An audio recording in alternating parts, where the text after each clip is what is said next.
That's how you do it. You don't need no gear. You don't need no stinking helmet. This is how you roll. So, tell me something. I'm struggling to understand this, but I see people, they buying these climb boots, and they spending big money on these things. And I have these hiking boots that I got from REI, like they're on sale, and they are protecting my feet just fine. So can you explain to me for just a second why you need these boots? I don't like pain, that's why, right? Simple as that, really. I just don't like pain. They're more comfortable, they're safer, and you again can ride better actually if you have proper boots on. Welcome back to Moto Skills Factory, and today we're talking about boots. And this is a topic I see in the comments all the time where people are saying, hey, all I need is a pair of hiking boots. I've been riding for 15 years off-road and that's all I need. And today we want to compare proper motocross boots to adventure style boots, and well, hiking boots, they don't really stack up. All right, let's do that.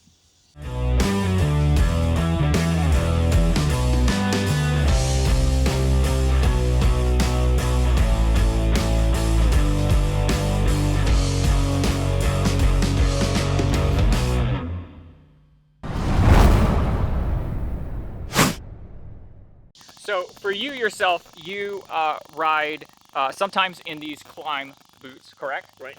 And sometimes you ride in full motocross boots like the Tech 7s, the Alpine Stars Tech 7s. Mm-hmm. So can you talk to us about when you would choose the smaller, lighter boot and what are the pros and cons to that versus the full MX?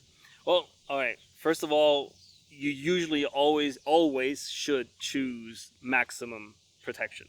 Having said that, adventure boots are not as protected as proper off-road boots, but they're more comfortable. So, for example, when we have off-road trainings, or adventure trainings, then I mostly would wear my adventure boots because I have to do a lot of walking, running, picking up bikes and stuff. So it's just a little more comfortable, right? But if we go riding, and for example, our Spain tours, only off-road boots. They all know if they show up with adventure boots, they can wait by the pool, right? Because safety first. As he mentioned, they give you a nicer platform for standing. And let's just look here at the differences. You want to hold this? Yep. So if I hold up this adventure style boot, on the bottom here we have proper lugs. They're like a hiking shoe, essentially. It's a hiking shoe. And that's nice if you're walking around, right? And then the sole tends to be quite a bit more flexible, but this is pretty stiff. If I try and bend it, yes, I can bend it up, right? I can bend it. It's difficult, so it's gonna offer some okay protection in that department. Then we have our ankle. When you go to crush protection, I can easily crush this completely. Like if you can see inside, it just crushes completely, right? So if something really heavy was to land on my foot here, I'm gonna feel it, right? And then obviously you're gonna have more bend. I can bend the top of this basically over to touch, right?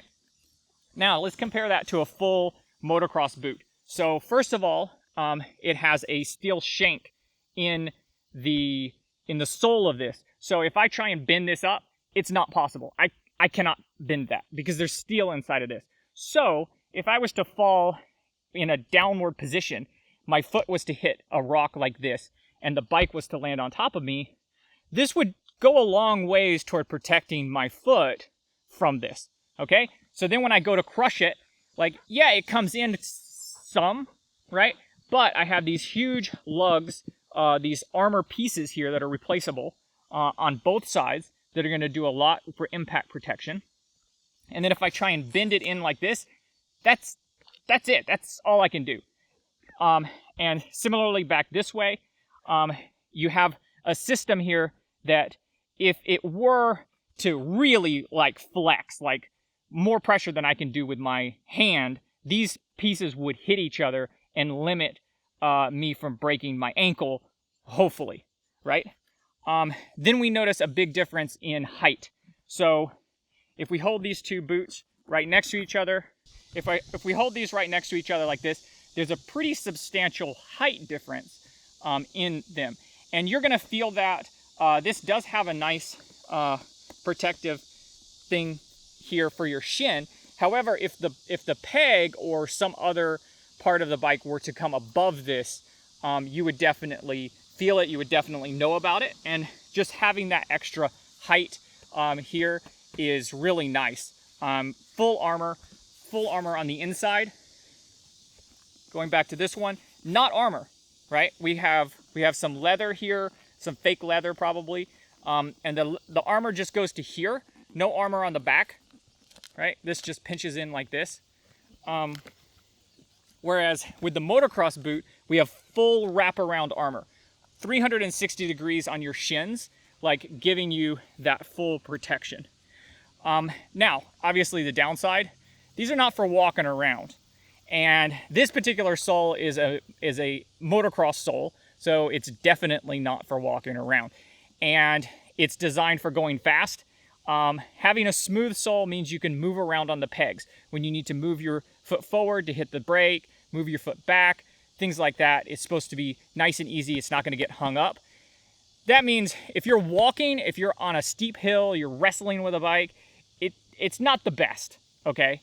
I've been out there in the mud, I've tested it, and it's okay, but obviously an enduro sole is going to be superior in that way.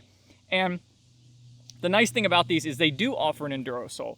You have this SRS system with these locks. You can take this off and you can put a more enduro focused sole on there, which I would recommend doing if you're going to be doing off-road on an adventure bike, right? Adventure bike riding, because you might find yourself in a situation where you need that. They are fairly heavy. So these two together weigh 3.9 kilograms. So they're almost 2 kilograms per boot. And you do feel it for sure. When you're on the bike, it gives you a nice stable stance. It makes you feel secure. It makes you feel locked in.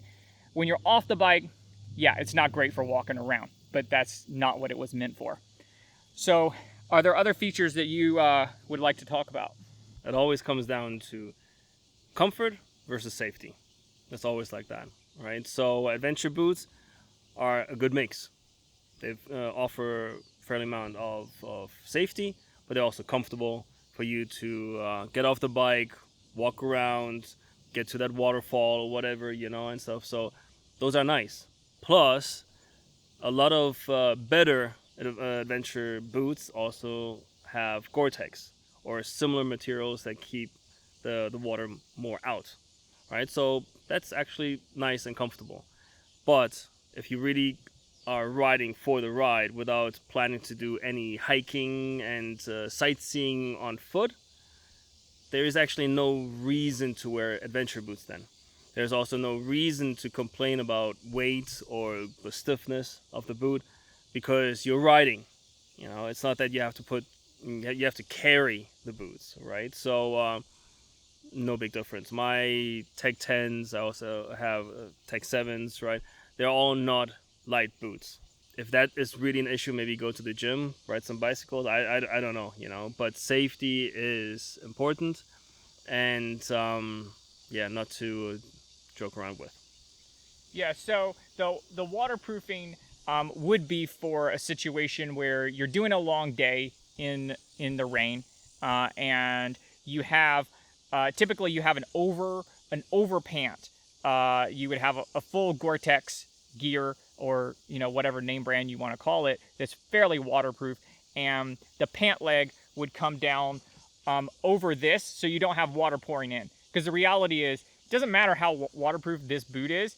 If you've got water pouring in the top, it's just going to pool in there and it's going to stay there, right? Doesn't make any sense. So typically an adventure rider would wear a waterproof pant that comes down to here, and then having that waterproofing would be an advantage for street riding. If you do a lot of river crossings, Sasha was just in Spain. He found himself in, over knee-deep water, thigh-deep water, and it doesn't matter what amount of waterproofing your boot has at that point.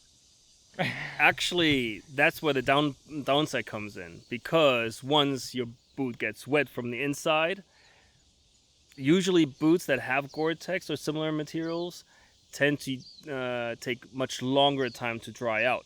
If you have a normal MX boot, normal enduro boot, they would be dry in much faster time. Yeah, right? So keep that also in mind. Yeah, these things have the fairly high airflow. You have vents here in the back, and there's one in the side here that it's designed to try, with protection in mind, to try and get as much airflow in there as possible, which means it's going to dry much more quickly than a full waterproof boot will. Exactly. And don't believe all the hype. Waterproof-ish. Gore-Tex still gets wet inside. Dry Star also gets wet inside after a while, so keep that in mind. Like after a couple hours riding, in the rain, whatever, your feet will still be wet inside. So must you get definitely an adventure boot just because of Gore-Tex or Dry Star or any other waterproof materials? Maybe, maybe not. But safety-wise, off-road boots definitely are the go. Yeah, so we are not sponsored by anyone. These are our personal boots. These are my personal boots. Don't believe my character I was playing. I just spent quite a lot of money on these, but I did get them on sale. And I'll be doing a review on those over on my channel and called Expat on Two Wheels. I do reviews of these types of things. And the reality is we're not trying to tell you to buy CD. We're not trying to tell you to buy Climb. But we are just talking about the level of protection that you get from a certain standard, whether it's Guernay or CD or Alpine Stars. They have levels of protection, and hopefully this video helps you understand those levels a little bit better so you can make the right decision for your ride so you can stay safe and enjoy adventure riding. So join us again next time on Moto Skills Factory, and we'll see you next time.